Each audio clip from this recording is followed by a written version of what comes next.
But we just got a lot of questions and queries and concerns basically about people, about their routine and daily structure, and that they can't find a good routine to stick to. So we've kind of come up with ways in which we think will help you guys. So basically I'm going to start off with actually how to structure your day. And then I'll pass it over to Andrew, who'll talk about like negotiables and non-negotiables for your day and stuff. And then Steve will talk about your habit building. So basically, how I would kind of structure my day would be, I would take it in hourly chunks. So I would structure it from the time I wake up to the time I actually go to bed. So that's a point in which you can start to structure your day. So you could take from the time you wake up and then flow through the day like that, or you could start reverse. So you can start from whenever you go to bed and then work your way back that way. But either or, you could even just start with your wake up time and your bedtime and then start to fill it in that way. So basically, whatever time you assign to your tasks, so whether that be your work or your break time or your training, stick to that time. Don't be going over, try not to go under. Well, if you go under, I suppose it's not a bad thing because then you've got it completed within that time frame, but try not to go over. So say you're working between 9 to 5, you're starting your work at 9 o'clock and you're finishing at 5 o'clock. You're not sitting with a coffee at 5 to 9 being like, oh, sure, I'll finish my coffee whatever time I finish it at. Sure, it's all right, I'll just start my work, whatever. You start your work at your assigned time and then finish it at that time as well. So it's one of the most important things is to stick to your allocated times. So I'm going to put up a whiteboard here and I'm going to draw out kind of like your day. So there's 7 things in which... Can everybody see this okay? Yeah? Yeah. Okay. Okay, cool. So there's 7 things in which we feel that you should include within your day. So number 1 is the most important thing. So your wake up time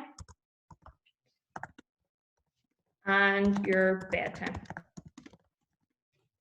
Number 2 is going to be your meal times. So as I said before, if say you're working, so Monday to Friday, you're working 9 to 5, if you have your lunch, or say you have your first break at 11 o'clock, have your break at 11 o'clock and then finish it within the time that you normally finish it in. If you have your lunch at 2 o'clock, again, have your lunch at 2 o'clock and then finish it in the allocated time. Try not to go over that time. So stick to the meal plans that you would do whenever you're in your working environment. At the weekends, again, stick to whatever you normally would do. So number 3 then would be your work. So again, if you're working 9 to 5, 8 to 6, 10 to 4, whatever it may be, start your work at that time and finish it at that time. So number 4 is your plan your next day. So this would be the kind of thing you would do before you would go to bed at night. So say about an hour before you go to bed, it's kind of like more like a brain dump type thing as well. So you would take a page or on your phone and just write down. So what I'll demo next will be from your wake up time to your going to bed time and anything in between, so that whenever you wake up in the morning, you're not hemming and hawing being like, oh, like what I'm going to do today, I'll do that whenever I get this done or whatever, something like that. So you have a structure set out. So whenever you get up in the morning, get a coffee, you're like, okay, yeah, so I'm going to start this, finish it at this time, then I'm going to move on to this. Cool? So number 5 then is fitness. So your training. So again, whatever time you normally train at, whether that be at 6 a.m. or 6 p.m., you can stick to that time that you normally would train, but whatever time you set from whenever you're planning your next day. So say on a Sunday night, you plan to train at 8 a.m., you train at that time, that's a non-negotiable thing. If you say you're like, no, okay, I'll train at 3 p.m., perfect, you set that time aside, you train at that time. So whenever it comes to that day, you're not hemming and hawing, like, oh, sure, I'll do it an hour later. I'll do it later on that day. You know you have an allocated time set aside, so stick to that. Cool? Number 6 then is relationships. So basically all that is, oh, if I could spell relation on. So basically all that is like family, friends, whether you text, email, FaceTime, phone call, whatever that may be. You could set an hour aside after dinner at night and be like, okay, yeah, I'm going to have some like family time, going to FaceTime folks at home. It's kind of get that one-to-one interaction with people so that you're not on your own day in, day out. And then the last one is your gratitude. Oh, can't spell again. Oh my God, how do you spell gratitude? There we go. And meditation. Okay, so again, you can do this in the morning or the evening. So say you get up in the morning and do 15 minutes meditation and write down what you're grateful for, and that'll set you up for the day. If you do it before you go to bed, then it's kind of a way of unloading from that day, especially if you've had a stressful day. So meditation and writing a few things down will help. So what ways you could do it is you could write 3 things you're grateful for. You could write down the tasks that you didn't get completed that day. And you can also write down your biggest achievement that day. So instead of kind of sitting there being like, I don't really know what to write, kind of have 3 columns. So 3 things you're grateful for, your biggest achievement, and what you didn't get completed that day. Cool?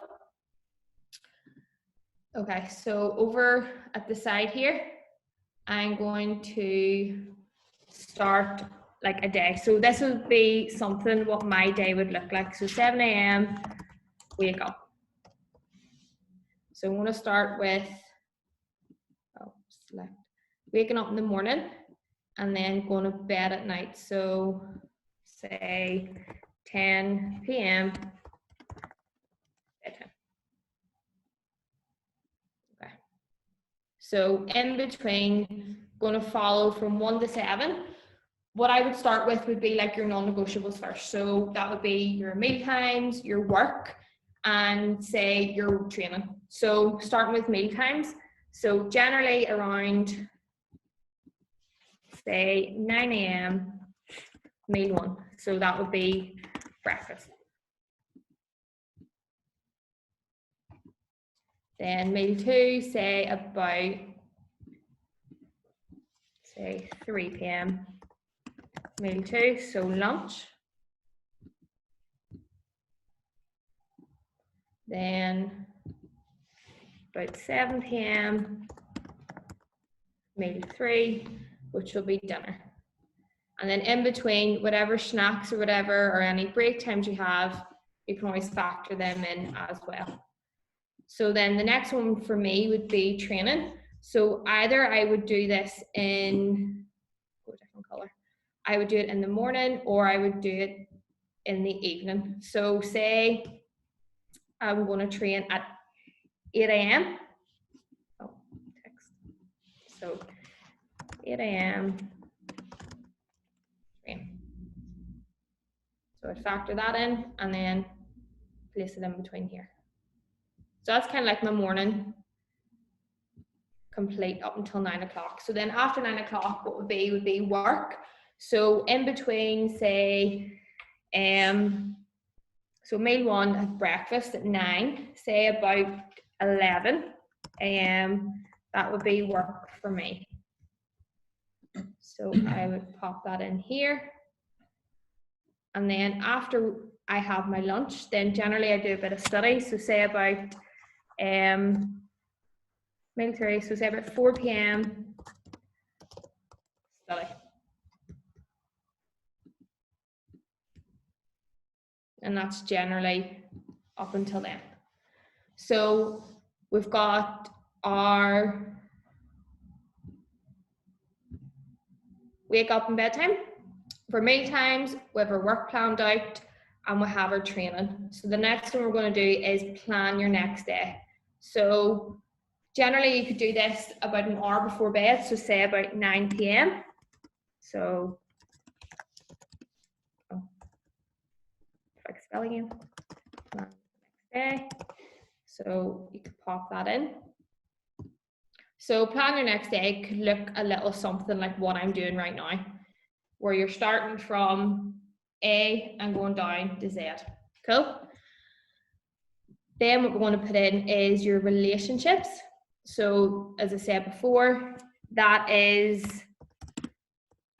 contacting home, FaceTime, texting, phone calling. You could set aside an hour after dinner. So say about 8 p.m, relationships, like, okay, I'm going to have my dinner. Then after dinner, around 8 o'clock, I'm going to FaceTime my friend and see how she got on today. Or what you could do is, if you normally contact people on your lunch break, you could still do the same thing, just allocate that time in. Or you could do it in the morning if that's whenever you do it as well.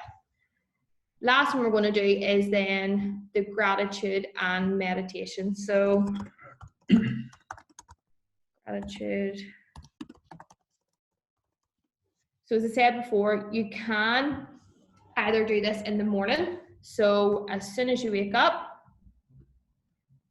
here, or you could do it in the evening just before you go to bed. So after you plan your next day, what you could do is your gratitude and meditation. Again, just to unload if you've had a stressful day, or if you like setting yourself up for the day, waking up in the morning, going to sit at the kitchen table, writing down the 3 things you're grateful for, and then do a wee bit of meditation, then perfect. But as I said, in the evening, want to deload, then you could write 3 things you're grateful for, your biggest achievement that day, and what are the tasks you did not get completed that day. But all in all, the biggest takeaway from this as well is, as I said, your allocated times, make sure you stick to them. And yeah, that's basically all I've got to say. Sweet. But yeah, I'm going to pass you over to Andrew, who's going to talk more about the negotiables and negotiables. So guys, see if you have any questions when we're talking about this, just put them in the wee chat box, and then we can always go back to them, because I know sometimes you might forget about them. But yeah, I'm going to talk you through here how to set up your non-negotiables, how to actually like come up with things to do the next day, because I know it's all well and good like going, right, I'm going to plan my day, I'm going to fill out loads of shit, I'm going to get loads of stuff done, and then wake up the next day and go, fuck, I don't really know what I have to do here. I don't know how to structure any of that out. So before I get started, like, a lot of this stuff comes from the 2 books I always recommend people read, and it's Perfect Day Formula and The Perfect Week Formula by Craig Ballantyne. Like, this stuff, I know it sounds a wee bit airy-fairy at the start, but this stuff actually does work. Like, I used to struggle to come up with stuff to do or how to structure my day, but when I read those 2 books and actually studied those 2 books, like, the stuff that you can implement from that is a game changer. So I'm going to talk about brain dumping. And all that is even if like you have a bit of paper now, or you have the notes on your phone or anything, just write down all the stuff that's going through your head. And you would normally do this at 9. So on Megan's timetable, she's got planned the next day. That's when you would do your brain dump. So you would write down on a page everything that's swirling around your head, like whether you need to cut the grass, whether you need to buy a new phone, whether you've got emails to send in work, like you've got the train, all that stuff you'll write down on a page and you'll just get it out of your head. Once you've done that, then you'll look at it in, I always go 4 quadrants, and it'll look something like this. So you can even do this now if you've got a bit of paper, and this is called the Billionaire Eisenhower grid. So all it'll look like is you'll have do here. After that, then you'll have decide on the next quadrant.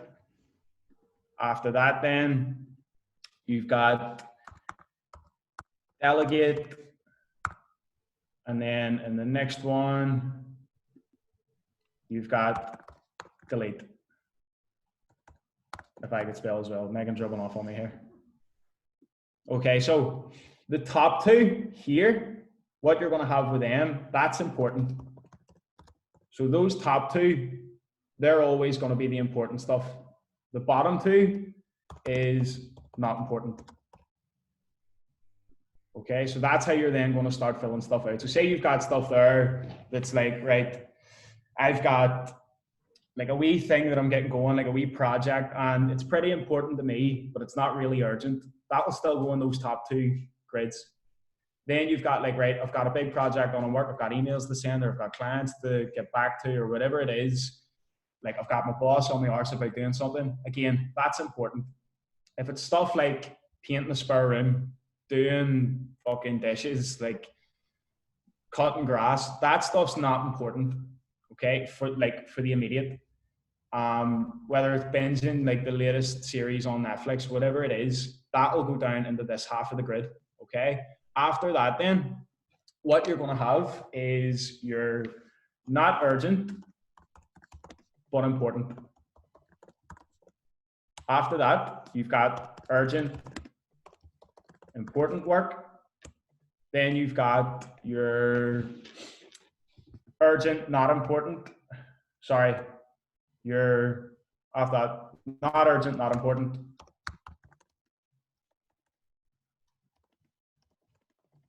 Important. If I could spell too, fuck, you're really rubbing off on me here, right? And then you've got urgent, not important. Okay, so how you put things into this, what you've got is not urgent, important, is like, say you're writing a book, that there would be not urgent, important. You dedicate like 15 minutes, half an hour to that. After that, then you've got urgent, important work, which is like the stuff that you go, right, fuck, that really needs done now. I have to get that stuff done. Not urgent, not important is like binging on Netflix, playing the PlayStation, doing stuff that's like not really going to add much to your day or add much to your fucking life. Urgent, but not important is stuff that you can delegate out. So when you're looking at it, not urgent, important is going to go up into the do or decide. You can decide and do it. Okay, you decide how important that is. Urgent, important is do. Like you have to put it in this box. After that, then not urgent, not important is delete. You can get rid of that. You don't need to do it.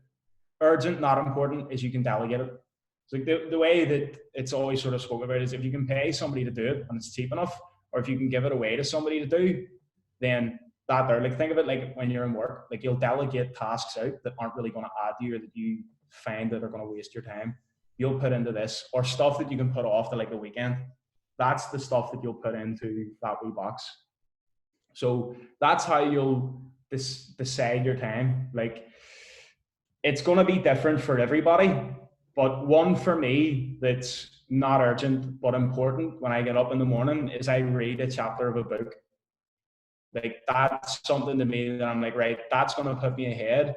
That's something that I know is going to set me up for the day. So I put that into, I'm going to do that the first thing when I get up in the morning. After that, then urgent, important is any work that I have to do. So whether it's getting back to some of you guys, whether it's planning stuff like this, whether it's planning content to put out, whatever it is, I know that that's important work because I know that it's going to add to hybrid, it's going to add value to you guys, and it's going to add value to me. So I put that into important work. After that, then delete is like if I have a show to catch up on Netflix, or if I've just got something really menial that doesn't really need done straight away, I'll put that in the delete box. I'll schedule that in for another time whenever I've got time to do it, or when it actually starts to become important. And then the delegate stuff, if it's stuff I don't really need to do, I'm not going to do it. If I can give it off to somebody else to do, or if I can put it off doing for the time being, I'll do that. I will get the important work done first. The next thing then Megan sort of touched on was non-negotiables. So non-negotiables, like you have your non-negotiables set up in your day. Like it's non-negotiable that you have to work.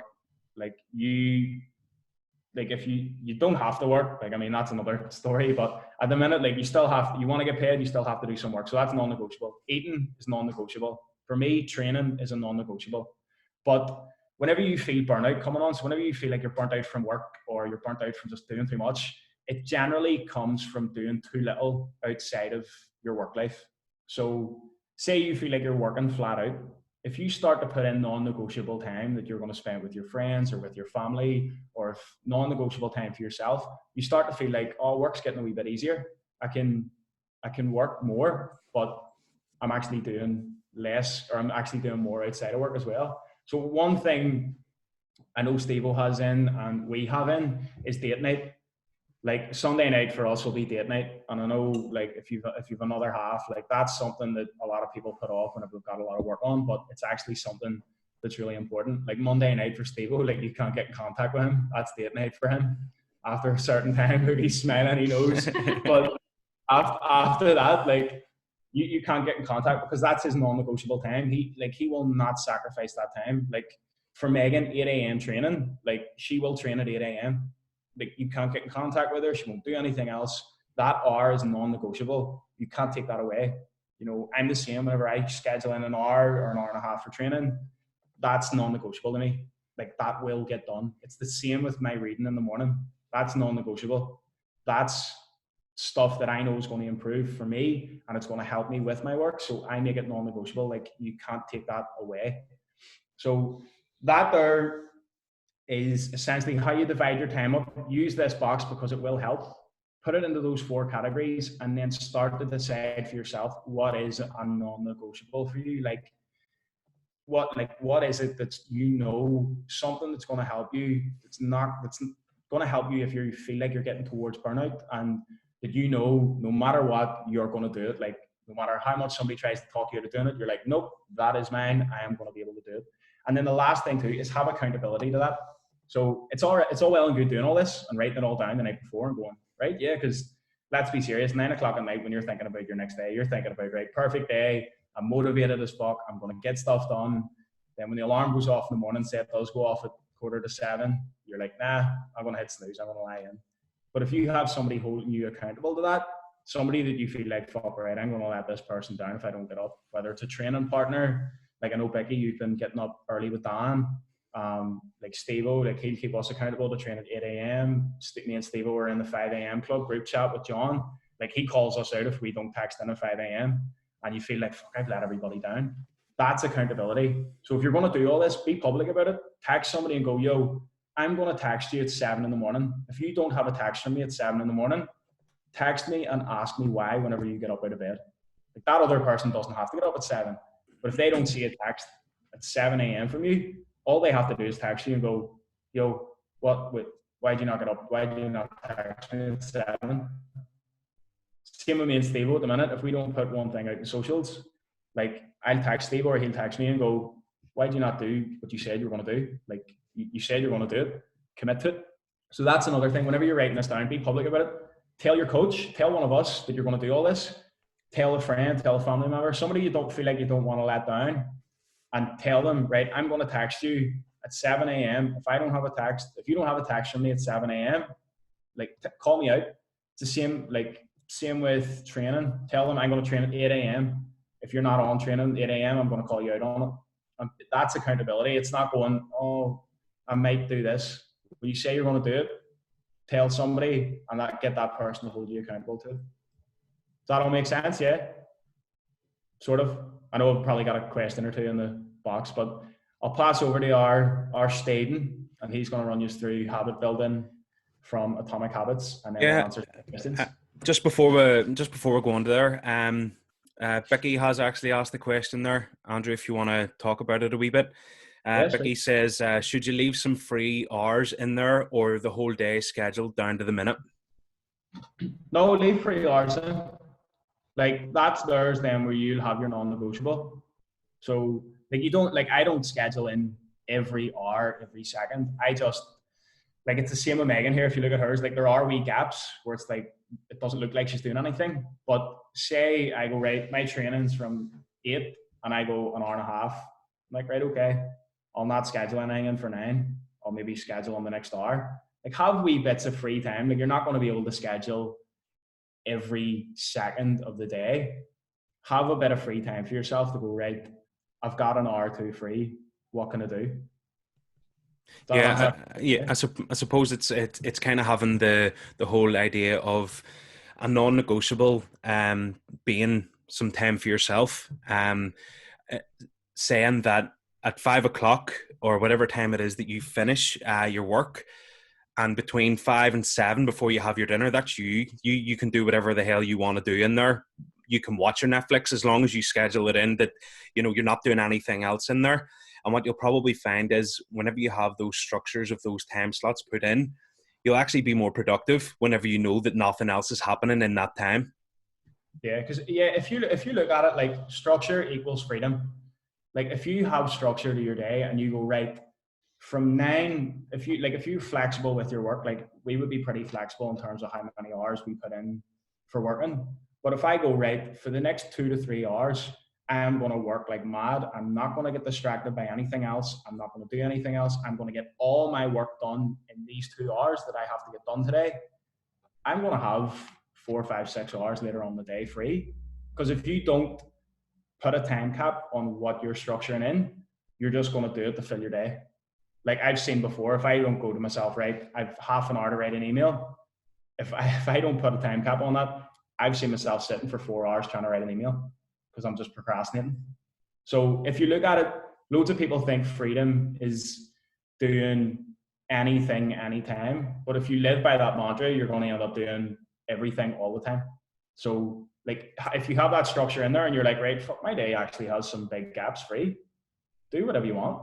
Like, it's gonna, if as long as you're getting the stuff done that you need to get done and you feel like, right, all my big tasks are ticked off here, you might have a couple of hours free to sit and watch Netflix, play the PlayStation, whatever it is. Is that cool? All good. All good. Sweet. Right. So I am about to get into habit building. Before I do, it's not even like a real plug because it's not even my book. Let's see if I can see this. So if you haven't got it already, Atomic Habits. Can you hear me all right? Yeah, all good. Atomic Habits by James Clear. Absolutely fantastic book. I wasn't much of a reader this time, last year, this time 2 years ago even. And I found that it was amazing because it's very, very practical. The language in it is very easy to read. And what I mean by practical is that you can read a little bit of it, start implementing some of the ideas and like practicing working on them, and then go back to the book again and start developing it further. So a lot of the ideas and the things that I'm going to talk about here are in this book. If you haven't got it, it's like, for the paperback, it's a tenner on Amazon.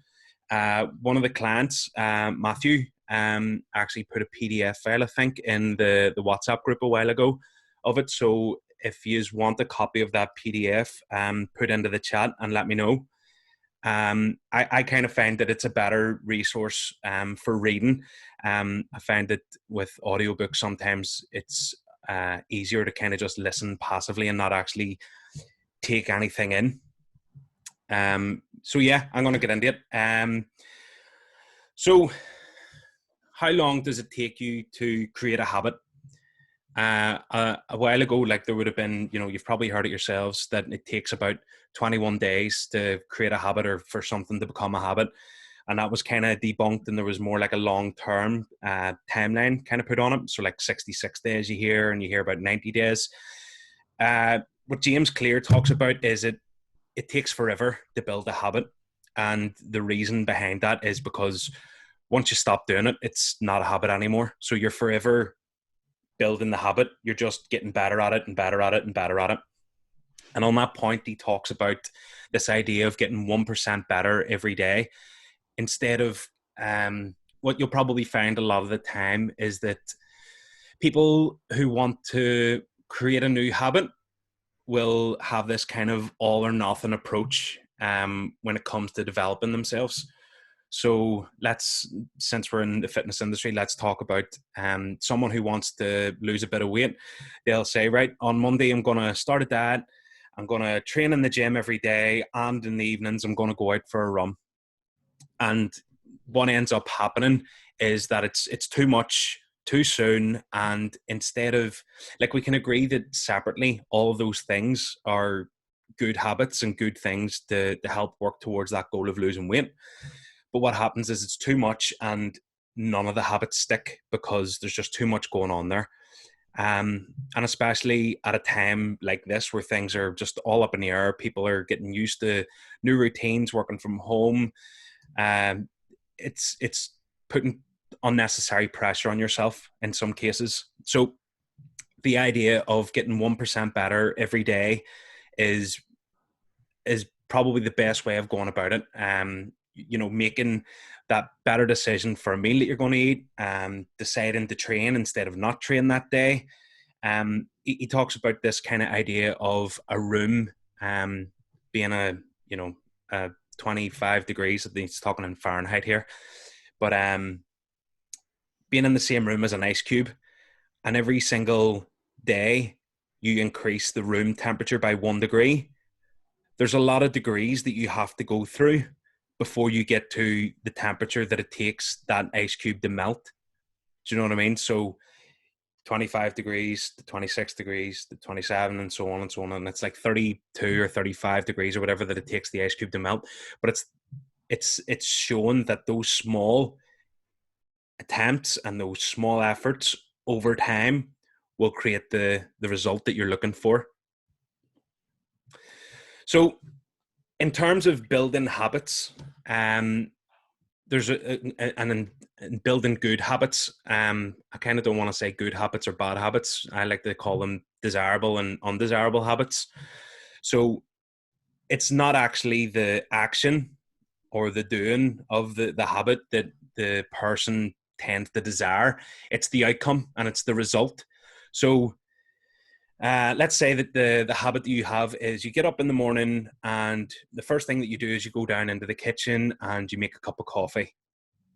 All right, you might like the taste of coffee first thing in the morning, but it's not necessarily the coffee that is the habit. It's the desire for wanting to feel awake and wanting to feel alert and all those kinds of things that go along with it. So you can see that you might call the habit a cup of coffee in the morning, but the habit is actually, you know, the feeling of waking up and being alert, and that's what people want. And on the other side of things, if you think about people's health and feeling good, burpees, nobody looks forward to burpees. You know what I mean? Everyone kind of fucking hates them, but we still do them. Fiona loves them, yeah. But it's so that kind of shows that it's not the action that people desire, it's the feeling, because nobody desires burpees, but people like the feeling of feeling healthy and the endorphins that go along after doing exercise. Do you know what I mean? So does that make sense so far? Give me a wee thumbs up if you're following me. Good stuff. Good. Okay, so with that in mind, to create desirable habits, there's two things that I would like to kind of address with it. The first one is, you know, make it desirable. Okay, so find all the reasons that you want this new habit. Okay, so, you know, the feeling of being healthy from doing exercise, the, you know, weight loss that you're going to get if you stick to that, whatever it is. So your new habit, and list all the reasons why you think that should be a part of your life. And when you see that list, it makes the habit more desirable. And when the habit is more desirable, the chances are you're going to stick to it a lot more. Okay. And the second point that I would make would be to make it easy. So he calls this habit stacking. Okay. And the idea is creating a new habit or attaching a new habit to a habit that already exists. Okay. So for example, if you want to talk about it in terms of like meal prep, so you have your dinner in the evening, and after your dinner, you wash the dishes. And if your new habit is going to be meal prep and making sure that the next day's meals are sorted, you might say, okay, that's a good opportunity for me to do my meal prep then, or at least, you know, have the food portioned out afterwards. So you have your dinner, you have the cleaning of the dishes, you're in the kitchen, the environment's there. Now this is the time that I'm going to implement this new habit of getting my meal prep together for the next day.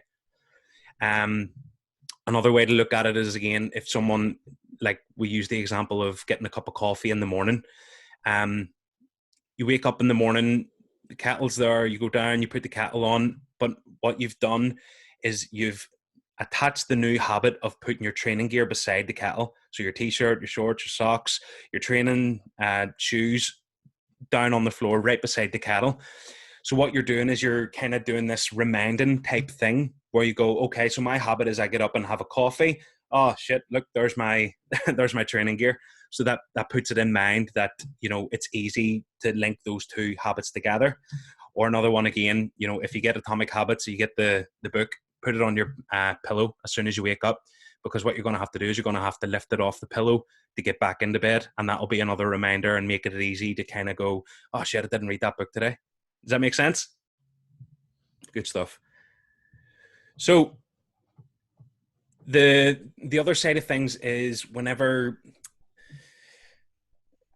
new habits, you're not able to connect them, or it seems difficult to connect them to already existing habits. So let's say that, you know, we're all training in the gym and stuff, but we're all kind of new to the whole, well, I don't know, a lot of you may be new to the idea of working from home. Some of you may do it already or whatever.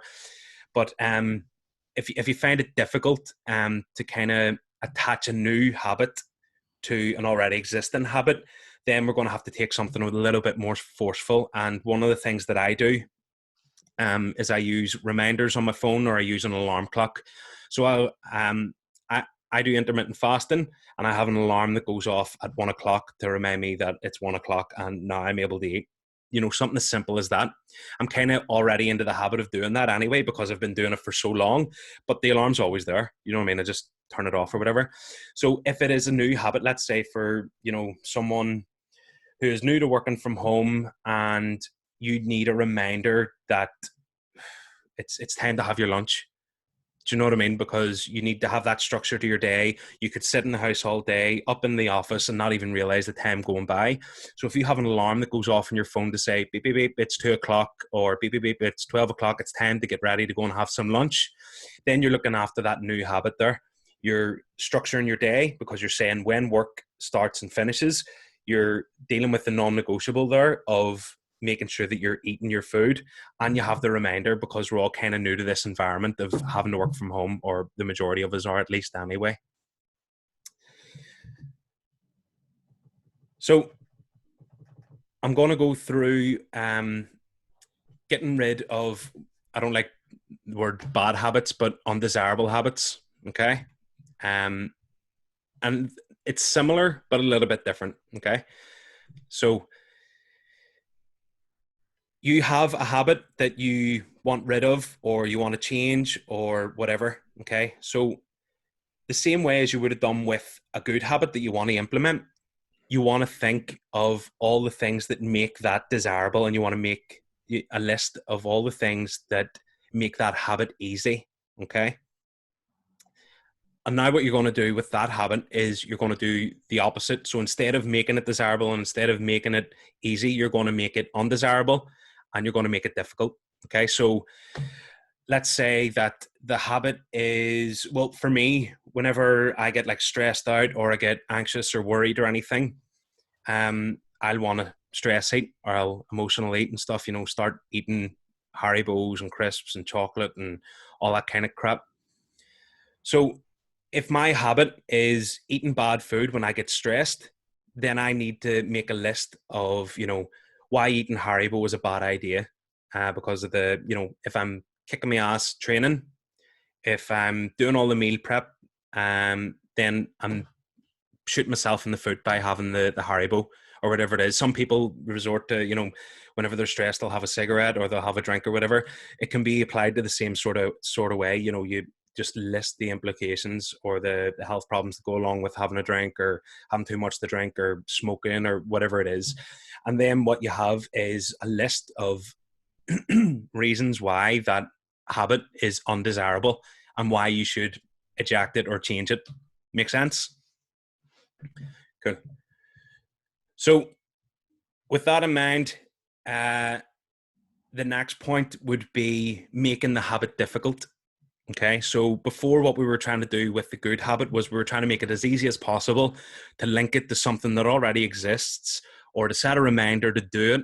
We want to do the exact opposite with the undesirable habits. So how do we make it more difficult? It's hard to explain, so I'm going to explain it through an example. So you're someone who's sitting down to watch Netflix, and next thing you know, you've 5, 10, 15 episodes of whatever program it is under your belt, and you're just sitting to yourself, holy shit, I've just wasted a day. I haven't been very productive at all. So you want to change the habit of binge watching TV shows so that you can then be more productive and get more things done. If you think about most people's living rooms, the furniture is facing the TV. Everyone's sofa is pointed in the direction of the distraction. So how do we make it more difficult without you having to fucking, move the sofa so that it's facing the wall? You know what I mean? And what we need to do is we need to start making some roadblocks, okay? Because, chances are you're not going to get rid of your TV, because we all want to watch TV from time to time. It's the habit of doing it too much that we want to change. So the roadblock there could be that you take the TV remote and you put it in the upstairs spare bedroom drawer.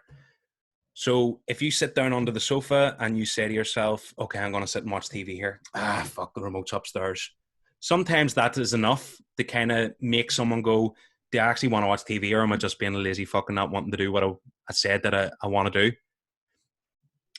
Again, not all people are like that. I know myself, I would just walk upstairs and grab the remote and come back down and turn the TV on. So the more extreme the undesirable habit, the more extreme the roadblocks that need to be put in place. Okay? So how extreme does it have to get for you to stop watching 12 episodes of Netflix? So putting the remote up into the upstairs bedroom wasn't enough. Do you need to take the batteries out of the remote and put those in a different room and then put the remote in the other room? So you have to go get the batteries and then go and get the remote. Some people would still do that. So you take the batteries out of the remote, you put those in 2 separate rooms, you unplug the TV. Now you have to go and plug the TV in, or you can scale it again. You take the remote upstairs, take the batteries out, put it in another room, unplug the TV and put it into the garage, and unplug your internet. And there you go. That's, pretty fucking extreme to kind of stop you from watching Netflix. Again, however extreme the undesirable habit, the more extreme your kind of roadblocks have to be there.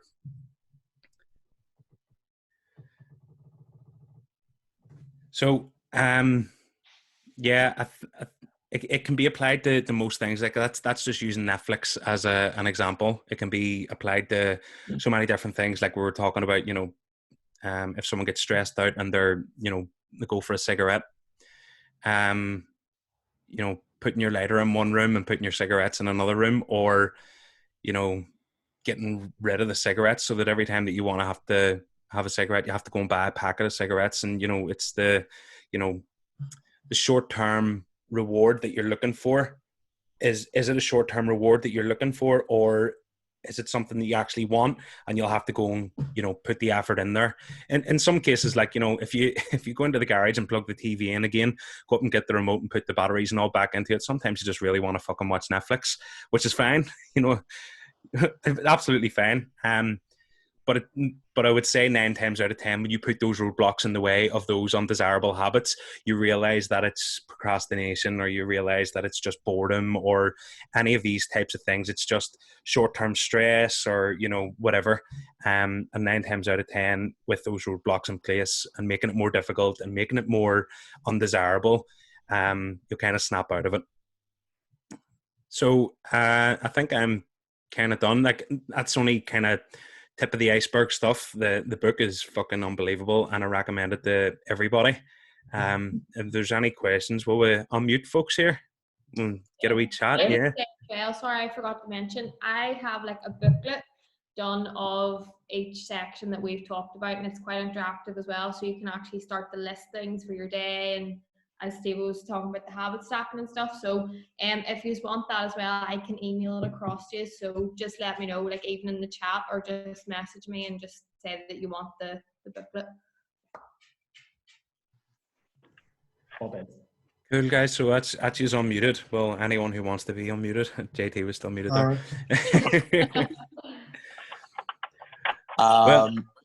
No, I agree with what you're saying about the whole, like, I think this has really helped me realize that not all of my habits were like like going to the gym, for example, it wasn't just about like, oh, I'm just going to the gym here and that's my habit. It was like all the results of that were what I thought was thing. Like that was one thing in the first like 2 weeks of this. I was like I was doing stuff at home and stuff, but it wasn't hitting the same. Like I think I needed like the ritual of going to the gym. I needed the ritual of being like, hi everyone. Do you know? And then then leaving. Whereas I think this is starting to help him with Larry now, and we 1 o'clock every day. Do you know, it's text, okay, let's do this, come on, you ready? And then, do you know, and that's certainly helped being like, hello. That's produced probably not the same thing, but it's at least it's an emulating it, do you know? Yeah. On that, JT, like, see if you're used to like a ritual of doing something, like I'd be the same. So like I'm used to the ritual of getting into the car, driving down to the gym at a certain time, training, working. Like I know it's hard, but like if you have space in the house, like I feel lucky. Like I've got a lot of space in this house. Yeah. The room that we're sitting in, like I went, right, okay, this is the gym. Like that, I've put all the gym equipment in it. I've put my table in it, my laptop's in it, my whiteboard, like everything I do to do with work and do with training. So my wee ritual is like I walk into this room and I'm like, right, I'm in here for a reason. So if you have the space to do that, or like even if it's like your fucking living room or your bedroom or whatever it is, if you can get into the habit of just training in that one place, it'll help you go, right, when I'm in here, I do my training. When I'm in here, I do my work. As opposed to just being sporadic with it and running about all over the house with a kettlebell or a dumbbell. I know. Training. See on that point as well. It just came to me whenever Andrew was talking there. There's a guy who I've known for years. He's a playwright, and obviously he's been working from home for years and years and years. And you know, the whole idea is completely new to me.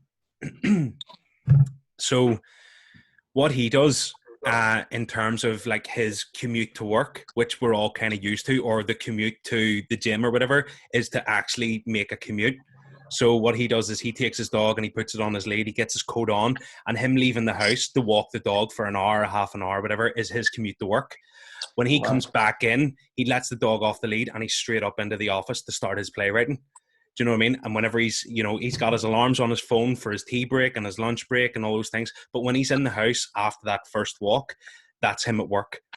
Then what he'll do is when the alarm goes off to say, okay, your work day is over, he'll go again, put the dog on the lead, get his coat on, walk out the door, half an hour, whatever. That's his commute back home. So when he takes the dog off, he can relax. So it's that kind of ritual that, you know, if we're all told to stay inside and stuff, but if you kind of use that opportunity where you're able to walk around the block or something, and then that's you into your space of this is me at the gym now, you know what I mean? And you have that call set up with your training partners or whatever. Take the extra 10 minutes to walk around the block and get on the call with them and have a wee chat beforehand. Do you know what I mean? Well, what's the crack with you? You know, did you see the workout that we're doing today before we actually get into it? Then walk in through the front door, out into the back garden or into the bedroom, whatever it is that you're doing, your training, and kind of make that the kind of community like feel that you normally get whenever you're at the gym. I remember listening to a podcast just on that as well, Stevo. They were talking about Stephen King, and they were saying about how like people think, oh, this stuff doesn't work. But even the likes of like Stephen King, when he was writing his fucking novels, he used to have his desk, he would have his ritual for going up, he would go up and like have a cigarette, he would sit down, open his booklet, but he writes his books in, he would sit at the same desk with the same view, and then he stopped doing that and he started getting writer's block and he couldn't write. So he got his table back, he went back to the same room, he went back to that same ritual, and he was able to start writing again. So it's that thing of like, it's putting you into a mindset, doing those wee, I know they seem stupid and they seem trivial, but it's like a wee thing to get your brain going, fuck, right, I need to get ready to do whatever it is that I'm doing. Do you know what I mean? It's like that thing when we were away, we learned for doing video, just shaking your shit, like barking or making noise or whatever it is. But it's like that thing of going like, right, fuck, I'm ready. Like I'm doing a video now. Like I'm excited, I'm hyped up, I'm ready to get on video. So I know they seem trivial, but if you can do wee things like that, it'll help get you into that mindset of like, right, that I'm training now or I'm doing work now. Yeah, definitely. Anybody else? Anything? Always one. No. You say, yeah, there's always one. There's always one more. There's always one more question. No. No. Oh, good. Have you all read Atomic Habits? Who's read it before? I have it, but I'm just about to start it. It's like my next book. So you're going to stick the book on your pillow then, like I talked about? Well, there's another book on my pillow at the minute, so like... Well, get it off the fuck.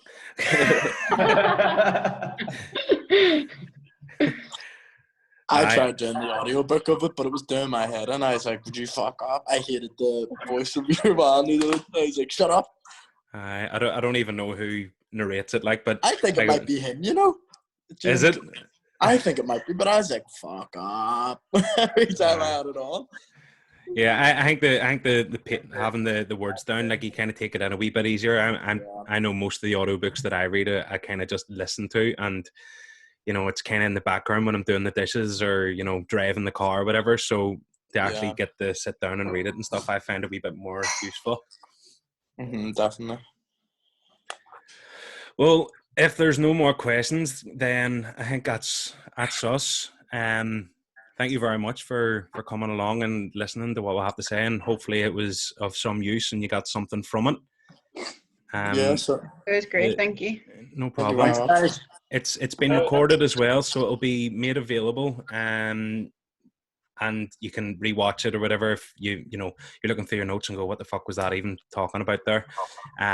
You can rewatch it again. Other people who weren't on the call can watch it, and you know, if you have any questions, just send your coach a wee message and talk to you all soon then. Yeah. Yes. Thank you very much.